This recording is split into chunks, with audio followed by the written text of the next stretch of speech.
जल्दी नाराज नहीं होता। अगर इस नीयत से उसके दरबार में हाजिर हो जाएं कि अपने गुनाहों का एतराफ़ करके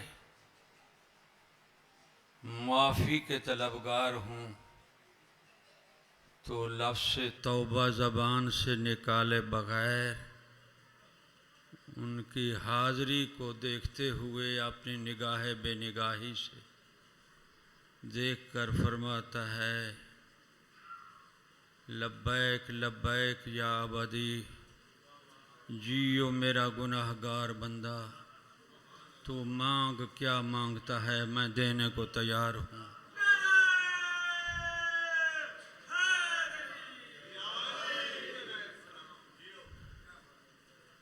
वो इतना रहमान और रहीम है कि अपने गुनाहगार बंदों के लिए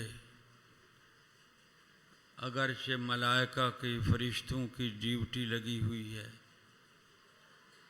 कि जो नेकी करें लिख लो, गुनाह करें लिख लो।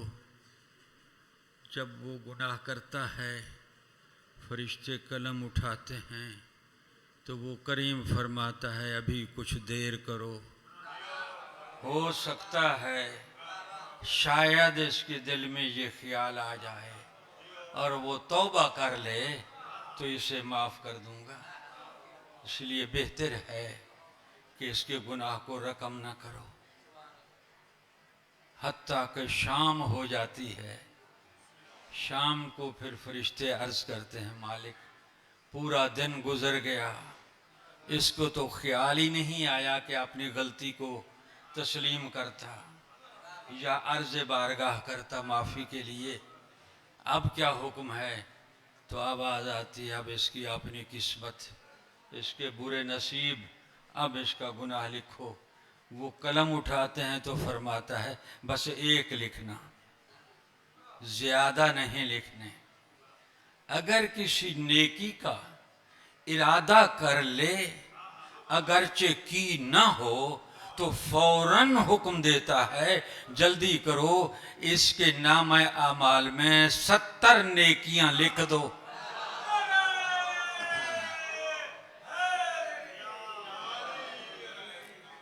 क्यों लिख दो? इसलिए लिख दो कि ये नीयत करके यहां पहुंचा तो है। हाँ जी, तो वो बख्शिश के बहाने तलाश करता है कि मेरी मखलूक जहन्नम में न चली जाए, बच जाए। वो कितना रहमान और रहीम है, कितना करीम है वो मालिक। अब हमारी अपनी किस्मत कि हम उसके दरवाजे से कुछ हासिल ना कर सकें। एक सलवात पढ़ें बावाज़ बुलंद।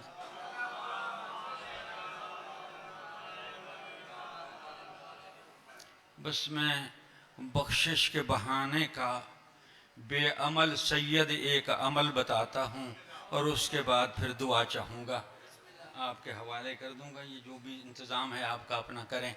बस एक ही बात अर्ज़ करता हूँ कि नमाज की बात मैं नहीं करूँगा, चूँकि नमाज मुझे ख़ुद को नहीं आती कि नमाज क्या है। मैं आज तक इतनी तवील सिन में भी नमाज को नहीं समझ सका। शायद आप जानते होंगे, समझदार हैं, बेहतर समझते हैं मुझसे। मैं नमाज की हकीकत तक नहीं पहुंच सका, क्योंकि नमाज के पढ़ने का हुक्म तो कहीं नहीं, इसलिए मैं भी पढ़ने का नहीं कहता।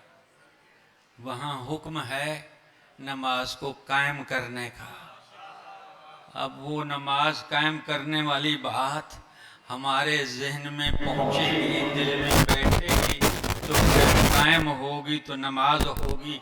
अगर कायम नहीं हुई तो नमाज नहीं है, कुछ और है।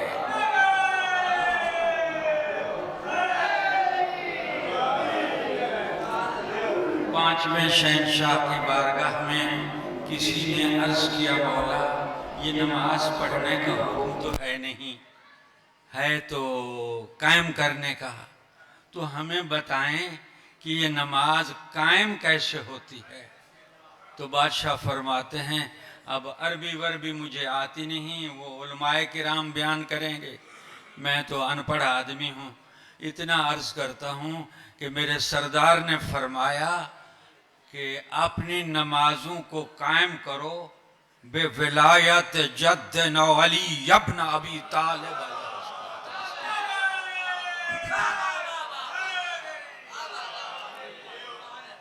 हाँ जी, तो वहाँ किबला ये अर्ज उस साइल ने किया, बादशाह ने जवाब दे दिया। हाँ जी, तो क्या अब जब हम पहले शहनशाह पाक की विलायत का इकरार कर लेंगे तो क्या हम वाकई नमाज कायम कर चुके हैं या नहीं, ये फैसला आप पर है। आप जवाब दें तो मैं आगे चलूंगा, वरना चुप खड़ा हूं, ना किबला पढ़ेंगे ना मैं पढ़ूंगा। जब हमने सरकार अब्बुल आइम्मा की विलायत का इकरार कर लिया, जिस पे आप नारे लगा रहे थे, अब खामोश हो गए हैं, क्या हम वहां पहुंच चुके हैं जो हुक्म है नमाज के कायम करने का, जिसे कहते हैं अकीमुस सलात? क्यों चुप क्यों है? बोले जरा। किबला बात ये है, ये विलायत जो है ये हर इमामुल असर के ज़माने के जो मामूम हैं उनकी गर्दन पे वाजिब है। हमारे लिए ऐसे है जैसे जनाब आदम अलैहिस्सलाम से लेकर जनाब ईसा अलैहिस्सलाम तक तमाम नबियों की नबूवत का इकरार करना हमारे ऊपर वाजिब है, वरना हमारा इस्लाम काबिल कबूल नहीं। इसी तरह पहले से लेकर 11वें शहनशाह तक इनकी विलायत का इकरार हमारे ऊपर वाजिब है, मगर जो चीज़ औजब है वो तेरे 12वें इमाम की विलायत है। अगर तू 12 तक ऐलान नहीं करता तो तेरा ऐलान नाकिस है, कामिल नहीं है।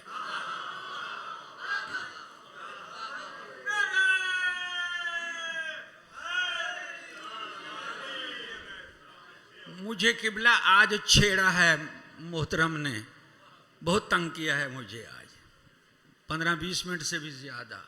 मैंने रोका था कि मुझे ना छेड़ें। दो बातें हैं, मैं बात ख़त्म कर रहा हूँ कि आपको ज़्यादा जहमत नहीं देता। दो बातें हैं वो हक पे। हक किसे कहते हैं? अल हक मा अलियन वल अलियो मा अल हक। ये किस लिए है? हक बातिन में जनाब मखदूमा कायनात अलैहिस्सलातु वस्सलाम के नाम का अदद है। इसीलिए बादशाह ने फरमाया था कि हक अली के लिए है, अली हक के लिए है। ये पर्दे की बात थी, चूंकि बीवी पर्दे की मालिक थी ना, इसलिए पर्दे पर्दे में फरमान जारी हुआ, लोगों ने ना समझा। तो अब बात यह है कि हक है, मोमिन का हक मोमिन पर है ना, भाई का हक भाई पर। और भाई होता वही है जो साहिब ईमान हो, जो बेईमान हो वो भाई नहीं होता। बेईमान होता वही है जिसको और जिससे अली की दुश्मनी की बू आ जाए, समझो वो ना हमारा है ना उनका है ना वो किसी का है।